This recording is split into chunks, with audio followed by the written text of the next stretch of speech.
Well, welcome back to another episode of OpenAirAtheist.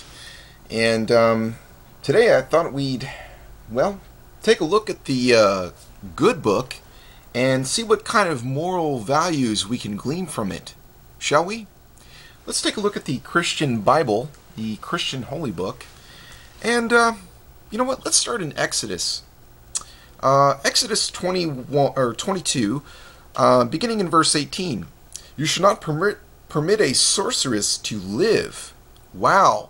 Isn't that the verse that caused all those thousands of innocent people to die in the Salem witch trials? Yeah, I think so. I think that's the kind of moral values that caused that to happen. So now we can't use that verse.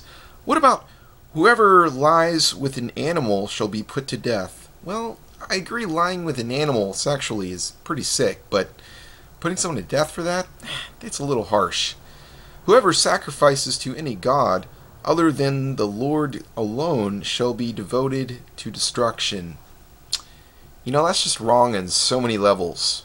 First of all, what's up with all the sacrificing? And secondly, why kill someone for sacrificing an animal to a god of their choice?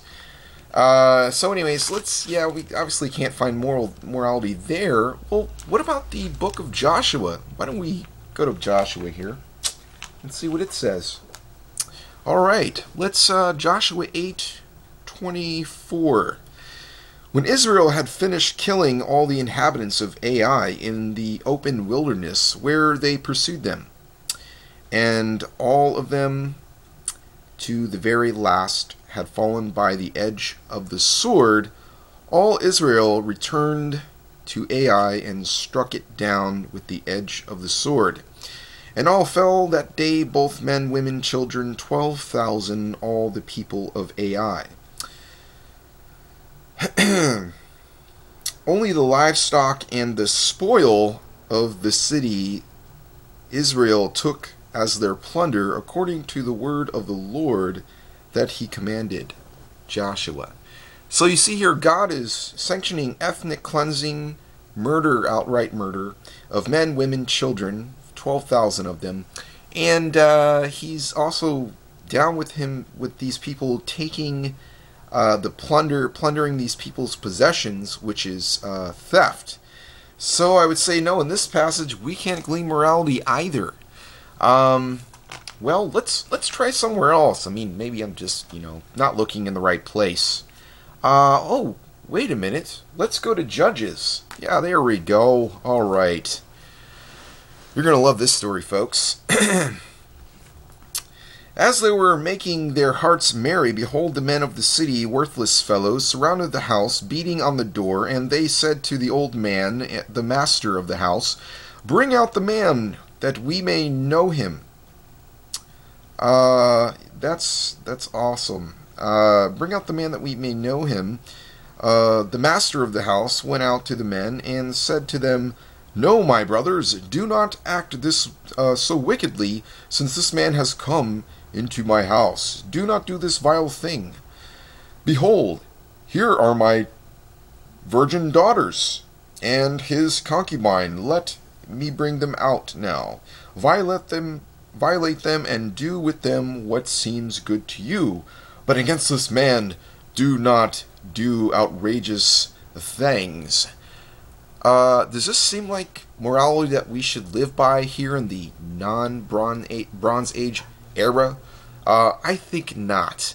I mean, so here he is, he's like trying to protect this guy, which is good, but then he's like, take my daughters, my defenseless daughters, and take this helpless servant of the man and have sex with them all night. Do what you want with them. That is definitely immoral. Well, let's read on. I mean, maybe some morality will be gleaned from this story after all. Let's keep reading. But then the men would not listen to him, so the man seized his concubine and made her go out to them. And they knew her and abused her all night until the morning. And as the dawn began to break, they let her go, and as morning appeared, the woman came and fell down at the door of the man's house, where her master was, until it was light. And her master rose up in the morning, and when he opened the door of the house, and went out to go on his way, behold, there was his concubine lying at the door of the house, with her hands on the threshold. He said to her, Get up, let us be going. But there was no answer. Then he put her on the donkey, and the man rose up and went away to his home. And when he entered his home, he took a knife, and taking hold of his concubine, he divided her limb by limb into 12 pieces, and sent her throughout all the territory of Israel.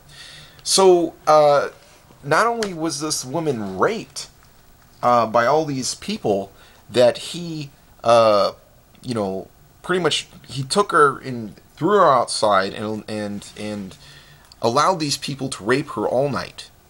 Because again, according to this man's morality and the morality of this book, well, she's just, she's a lesser human. She's not really human because she's a slave and she's a woman, right? And in the Bible, women are second-class citizens.